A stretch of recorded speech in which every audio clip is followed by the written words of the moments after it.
Baik, Assalamualaikum warahmatullahi wabarakatuh. Shalom, nama budaya, salam kebajikan.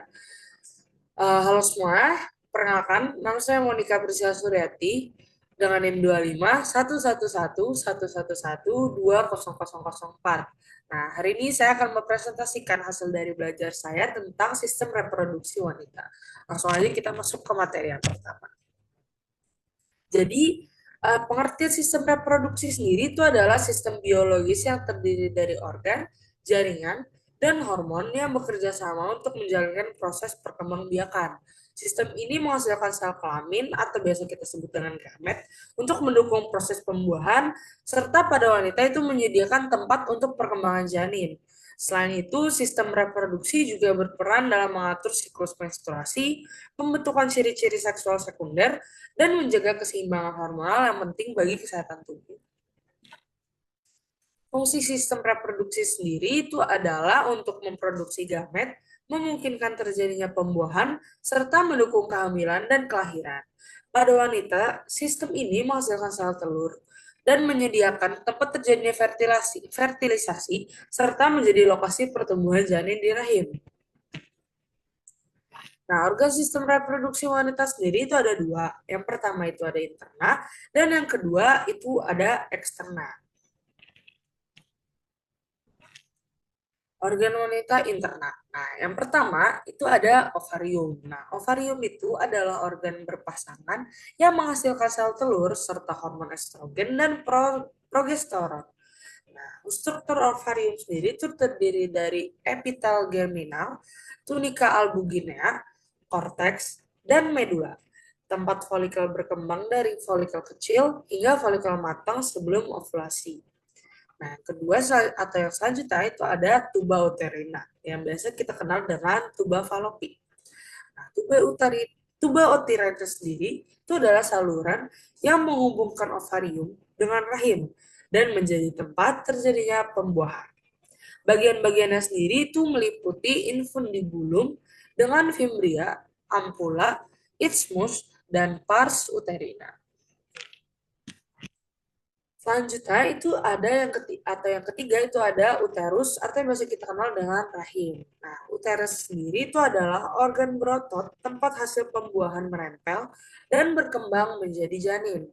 Rahim terdiri dari fundus, korpus, dan serviks dengan dinding yang memiliki tiga lapisan. Nah, yang pertama itu ada endometrium, myometrium, dan perimetrium.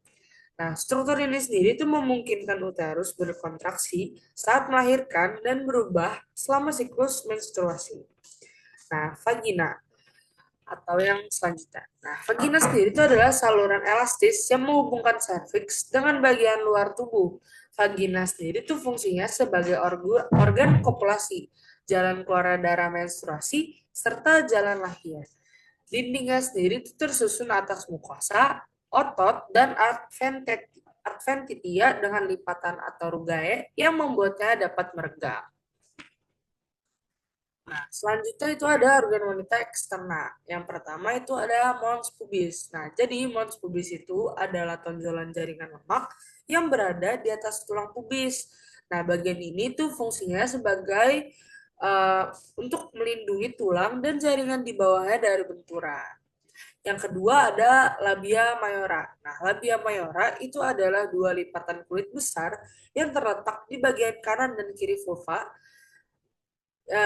Dan lipatan ini mengandung jaringan lemak, kelenjar keringat, serta rambut dan berperan melindungi organ reproduksi bagian dalam dari infeksi, gesekan, serta kontaminasi luar.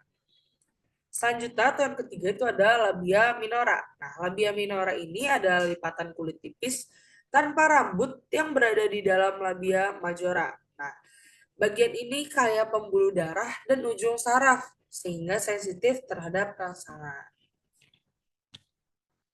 Selanjutnya itu ada klitoris. Jadi klitoris itu adalah organ erektil kecil yang sangat sensitif karena mengandung banyak ujung saraf. Nah, struktur klitoris sendiri itu terdiri dari glans, korpus, dan krus yang memanjang ke bagian dalam. Nah, organ ini sendiri itu fungsinya sebagai pusat rangsangan seksual pada wanita. Selanjutnya itu ada vestibulum vaginae. Nah, vestibulum vaginae adalah ruang di antara labia minora yang menjadi tempat terbukanya uretra, vagina, serta muara beberapa kelenjar. Area ini merupakan jalur masuk sperma. Selanjutnya itu ada hymen. Nah, hymen sendiri itu adalah membran tipis yang menutupi sebagian pembukaan vagina. Bentuknya sendiri itu sangat bervariasi seperti anularis, semilunaris, scribriformis, fimbriatus hingga imperforatus. Hymen sendiri itu dapat meregang atau robek karena aktivitas fisik, hubungan seksual, atau faktor medis lainnya. Selanjutnya atau yang terakhir itu ada glandula vestibularis major. Nah, kelenjar Bartholin itu terletak di bagian bawah labia minora dan berfungsi untuk menghasilkan cairan pelumas saat wanita mengalami rangsangan seksual. Cairan ini fungsinya untuk membantu mengurangi gesekan selama hubungan seksual dan menjaga kenyamanan area genital. Kita masuk ke dalam hormon pada wanita. Nah, wanita sendiri itu mempunyai uh, 6 tipe hormon. Nah, yang pertama itu ada estrogen, yang kedua ada progesteron, yang ketiga ada testosteron, yang keempat ada FSH, dan yang kelima ada LH, dan yang terakhir itu ada oksitoksin. Kita masuk ke penjelasannya. Yang pertama ada hormon estrogen. Nah, estrogen itu diproduksi terutama oleh ovarium dan sedikit oleh adrenal serta plasenta.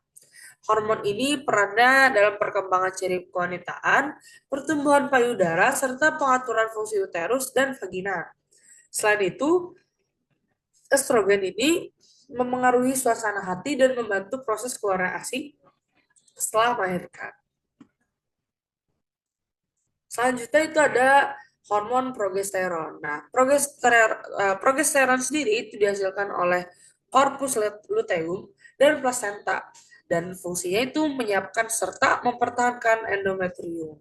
Hormon ini tuh menurunkan rangsangan otot rahim, membantu menjaga stabilitas siklus reproduksi dan berperan dalam mengatur perubahan pada serviks serta vagina. Selanjutnya itu ada hormon testosteron. Nah, pada wanita testosteron itu berjumlah kecil, nggak sebanyak di laki-laki. Nah, tetapi penting untuk menjaga libido, kesehatan vagina dan payudara, serta dapat mendukung kesuburan. Hormon ini juga biasanya mempengaruhi mood dan fungsi kognitif, serta membantu menjaga kekuatan tulang. Selanjutnya itu ada hormon LH atau luteinizing hormon. Nah, LH sendiri itu diproduksi oleh kelenjar hipofisis dan berperan untuk mengatur siklus menstruasi selama memicu ovulasi. Nah, kadar LH itu berubah selama siklus dan meningkat saat masa subur atau menopause. Nah, ketidakseimbangan LH ini dapat menandakan adanya gangguan reproduksi. Selanjutnya ada hormon FSH atau follicle stimulating hormone. Nah, FSH ini membantu mematangkan folikel di ovarium dan mengatur siklus menstruasi. Kadar FSH yang rendah itu dapat menunjukkan gangguan ovulasi, sedangkan kadar yang tinggi sering muncul pada menopause atau masalah fungsi ovarium. Selanjutnya atau yang terakhir itu ada hormon oksitosin. Nah, oksitosin sendiri itu adalah hormon yang diproduksi oleh hipofisis dan meningkat menjelang persalinan untuk merangsang kontraksi rahim. Setelah melahirkan, hormon ini membantu mengeluarkan ASI dan mendukung ikatan antara ibu dan bayi. Nah, jadi kesimpulannya, sistem reproduksi wanita itu merupakan sistem biologis yang kompleks dan terintegrasi, serta terdiri dari organ internal, organ eksternal, serta hormon yang saling bekerja sama. Nah, sistem ini berperan penting dalam proses pembentukan sel telur, serta terjadinya pembuahan. Nah, kehamilan juga dan persalinan juga. Selain itu, hormon seperti estrogen, progesteron, FSH, dan LH itu serta oksitosin juga itu berperan dalam mengatur siklus reproduksi dan menjaga keseimbangan fungsi organ. Dengan memahami struktur-struktur ini dan fungsinya juga itu dapat meningkatkan kesadaran akan pentingnya menjaga kesehatan reproduksi. Nah, mungkin sekian yang dapat saya sampaikan. Salah hilaf saya mohon maaf. Semoga apa yang saya sampaikan uh, dapat memberikan pengetahuan yang baik dan dapat diterima dengan baik. Assalamualaikum warahmatullahi wabarakatuh.